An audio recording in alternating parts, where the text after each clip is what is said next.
Hello and welcome to a new episode of Perth City Talks. I'm Laura Novo and we are tonight at the Supreme Court Gardens here at the heart of Perth, where one of our most beautiful festivals is going to infuse our city with colours, beautiful flavours and lights. I'm talking about the 8th edition of the Swan Festival of Lights.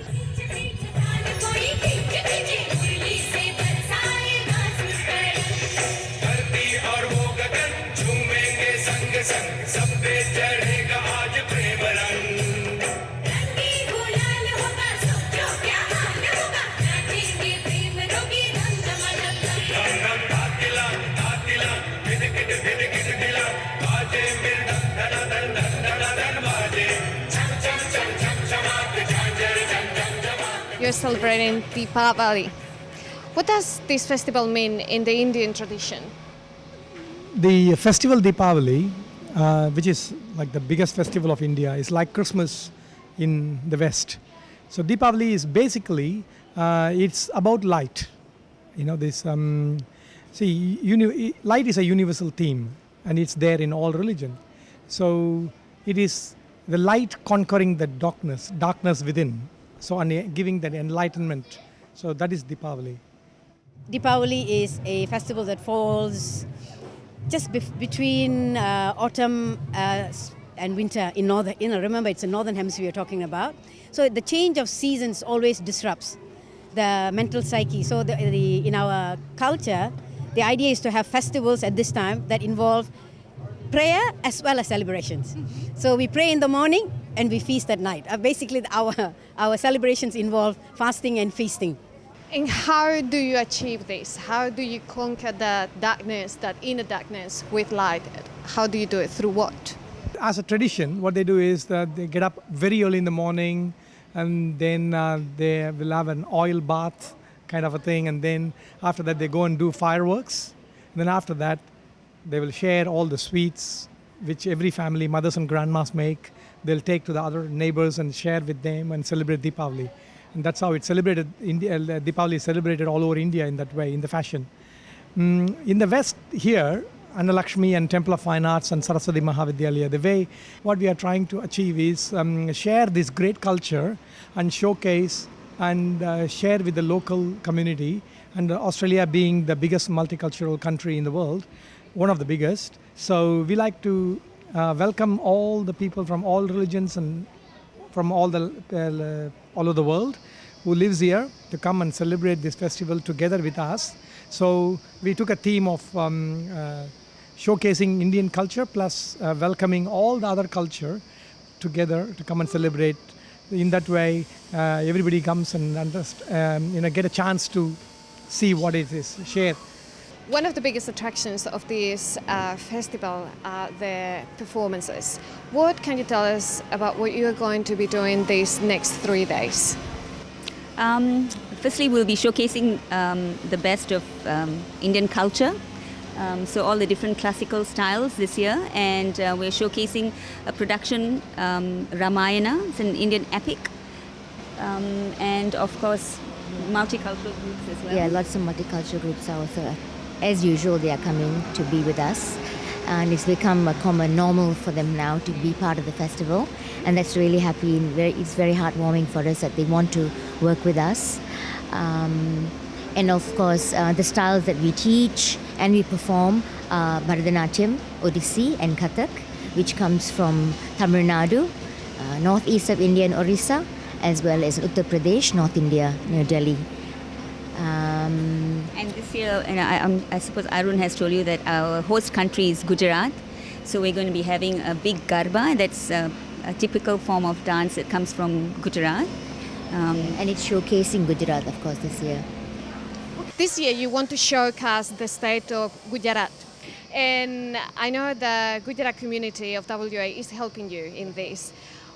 Why is this state so special? What do you want to highlight? See, this is the 8th year in celebration of the Swan Festival of Lights. What we are trying to achieve is, there are now, right from 2007, there's a lot of Indians migrated from India. So basically what we want to do is, we want to make each and every one of them to be part of this whole festival. So the only way is to get them involved. So it is not just us celebrating, us as Indians, and there are different communities out there, involving everybody together to celebrate this festival. So every year we wanted to highlight something beautiful from each state. India is a country of diversity. And so we wanted to showcase each and every state year after year and show and give a taste to the West Australian people what India is all about. And so this is the one opportunity for us, one biggest opportunity to show this part of the world what India, the culture is all about.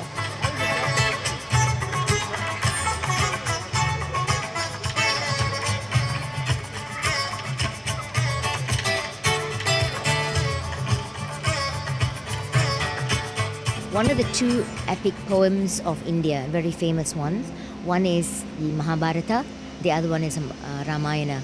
It is basically a story of man, and it is basically a story of human consciousness ascending the darkness. So all of us have got the gross within us, but that's all only covered on the outside. Inside, deep inside, is the most beautiful light of God.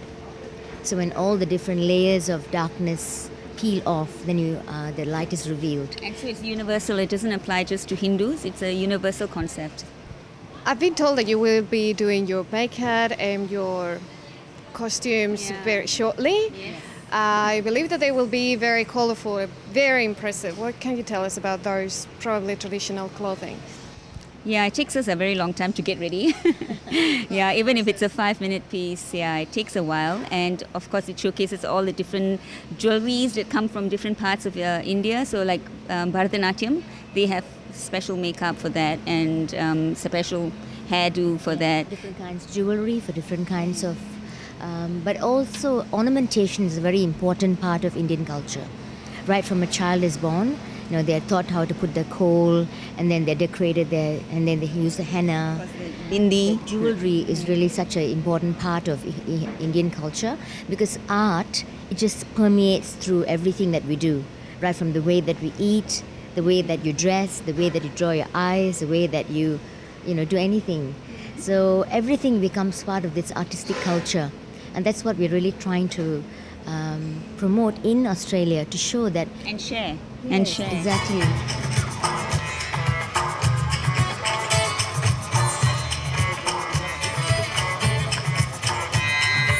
I think that you're also going to have some very special guests, 4-legged guests, camels. Yeah. What is the thing about camels? No, nothing like every year we bring in camels. Last year we even made the camel part of the show, because in Rajasthan last year when we did a theme of Rajasthan, the camel is from Rajasthan, so we utilized that camel. This time we wanted to create an atmosphere where it's at the same time it's just not puts rides and stuff. Something goes with the ethos of the whole festival, so the children can enjoy. So basically, camel ride is one of the things.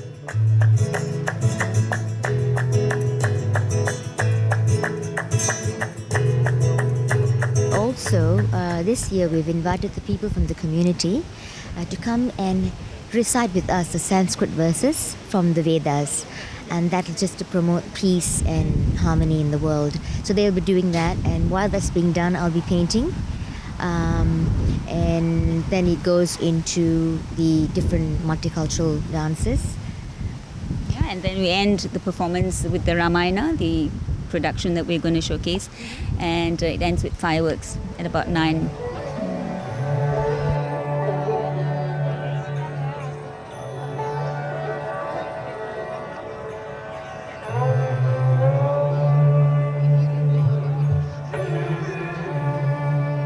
What you see here is food that we cook in Anlakshmi on the Swan restaurant, but because of the outdoor atmosphere, we have brought all the food cooking outside. Mm-hmm. So if you like to go tent by tent, I can explain the type of food that we make. Perfect. Yeah.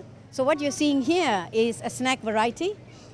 It's, as you can see, they are just looking at the far corner. That's called vada. That's a very classical Indian dish, savory dish. It's like a donut with a hole in the middle. Yeah. So it's classic, and that's right in that corner. See that dish here? That's a vada. This one. Oh no, that's not that. This one. So we have samosas, curry puffs, vade, pakoras, onion pakoras, the famous onion pakoras, all freshly made. So it involves the ladies standing on their feet and gentlemen for 4 hours non-stop. 4 hours, They are non-stop. Once they start frying, they don't stop. Number one, it's very popular. And number two, the logistics of the oil fire going down is very, very difficult to maintain. And So they which just one of keep going. those- Which one of those is your favorite out of that thing? Now I'm the puri. I'm in the bread. Okay. So which will go to that. This is our basic rice and curry that we have in Annalakshmi. Yeah. But obviously with curry, when you say curry generically in the Western sense, you sort of, it's like a global one dish. Whereas there is dals, we have different categories of curry. It's a very poor definition. So there's rice, there's dals, there's curry, there's boiled curry, there's stir fry. There's so many techniques of making curry. So they are serving, I think, pulao rice. Yes, they have pulao rice and 2 different types of curries. So one is chana, which is chickpea. Yeah. It's very famous, even Middle East. So that's a chickpea curry, and they have something called a kurma. So that's chickpea. Sorry, guys. That's chickpea curry. That's and then that's kurma, which is a mixed vegetable curry. Okay, so and then potato. Oh, Yeah. In Annalakshmi, we cook potato by the tons. We will be back with you after a very short break. For more surprises at the Swan Festival of Lights, stay tuned here in Perth City Talks. We are back here in Perth City Talks at the Swan Festival of Lights. Tonight it's all about the colours, flavours and light of the Indian culture. We're celebrating Deepavali together.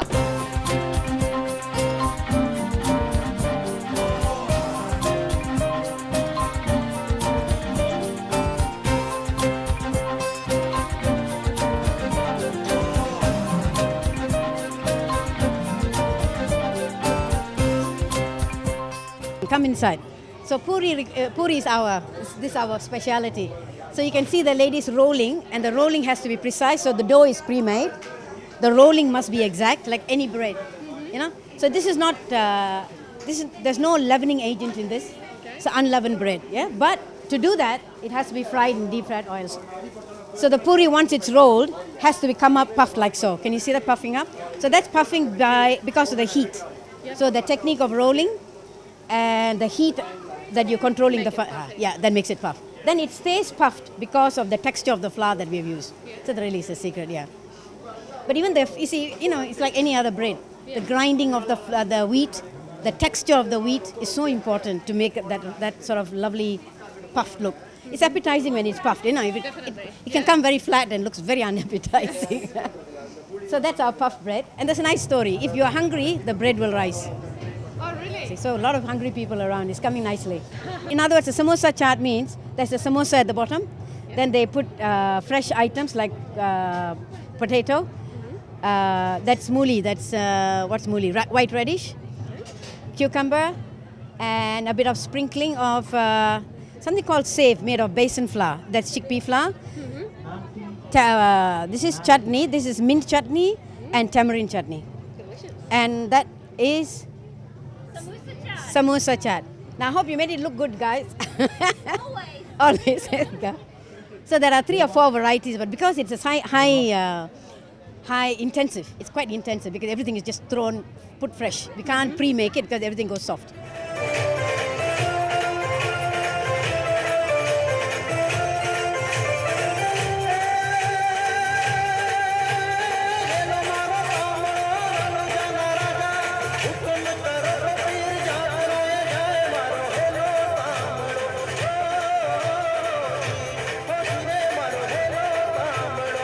This year, the Swan Festival of Lights wants to showcase the Gujarat state in India, right?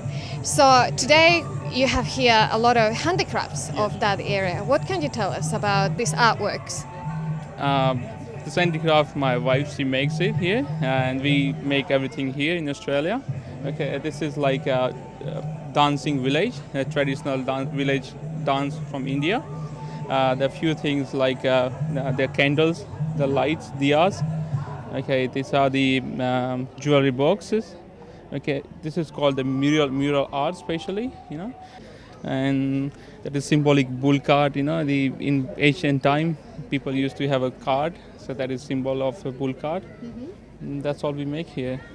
Do you know roughly how long could that piece take to sew?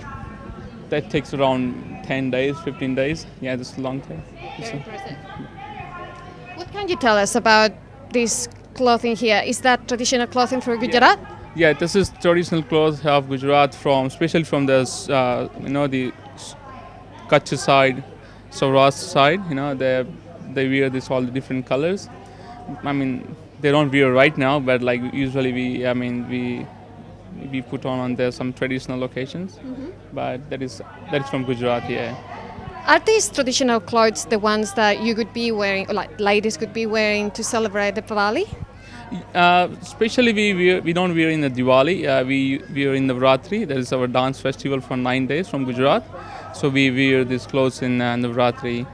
But yeah, few races the ladies they wear in Diwali as well. I mean they put on Diwalis, but But those are clothes for celebrations. They are not the ordinary clothes. yeah, clothes for celebration. Yeah, they don't wear in the routine life. Yeah. Are these clothes also handmade?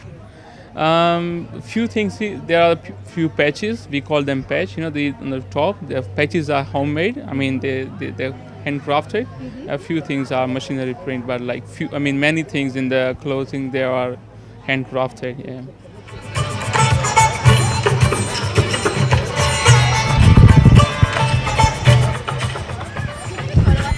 Maya, thank you very much for giving us some of your time. Tell us, what are you doing here tonight with Heart Foundation?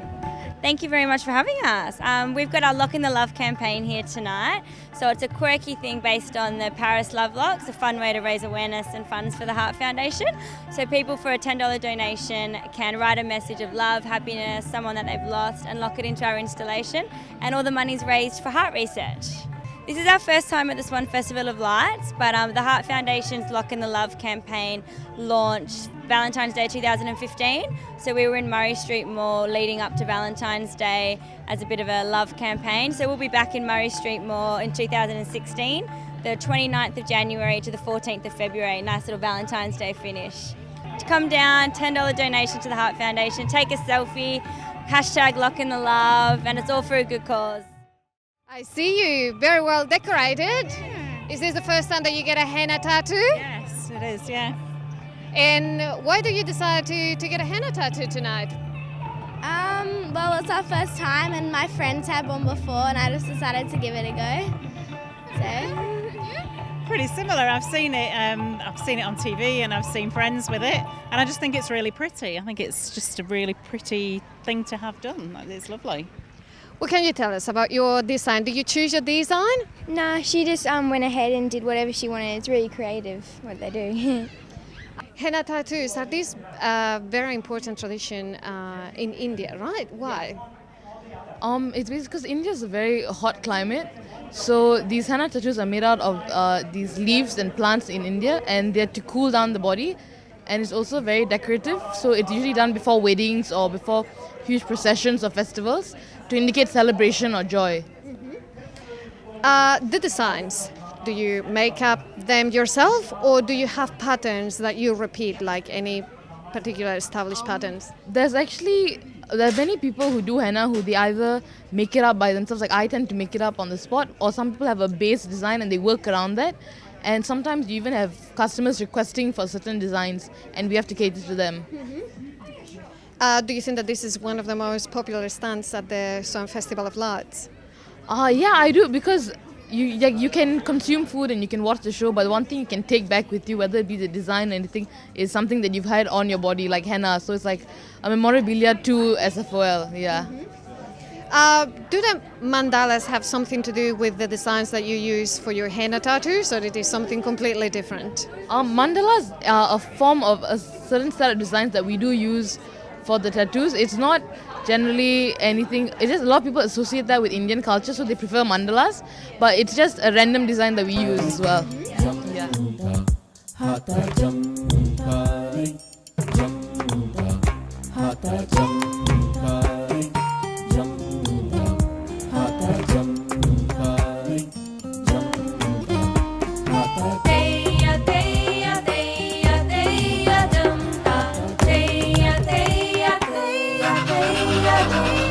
Are you having a good time? Yeah, great time. This is awesome.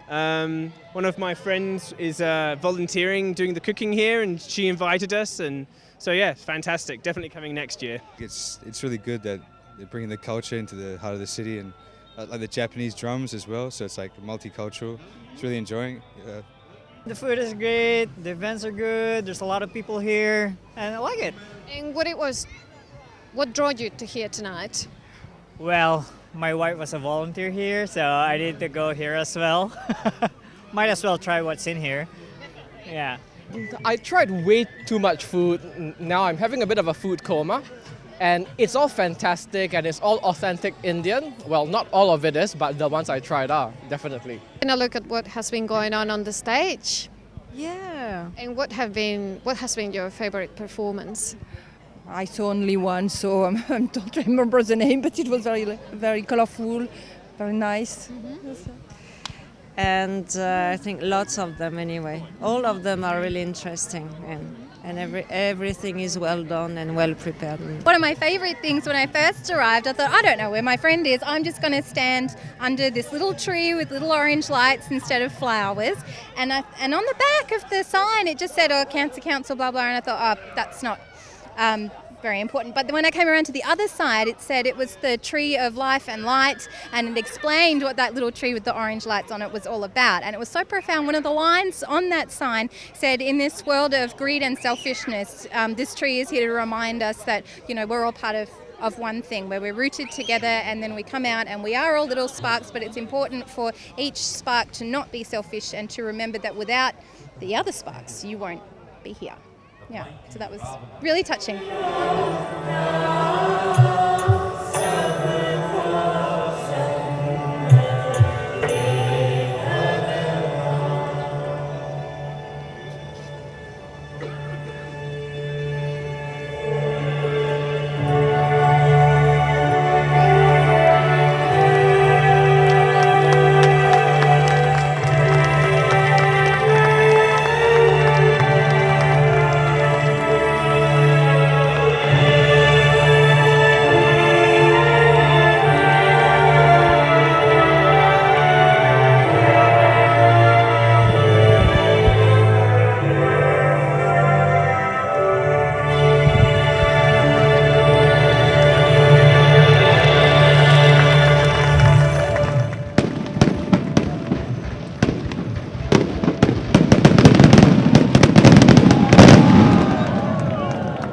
Thanks for being with us celebrating Deepavali here at the Swan Festival of Lights. My name is Laura Novo. For more interesting stories, stay tuned next week, same time, same channel.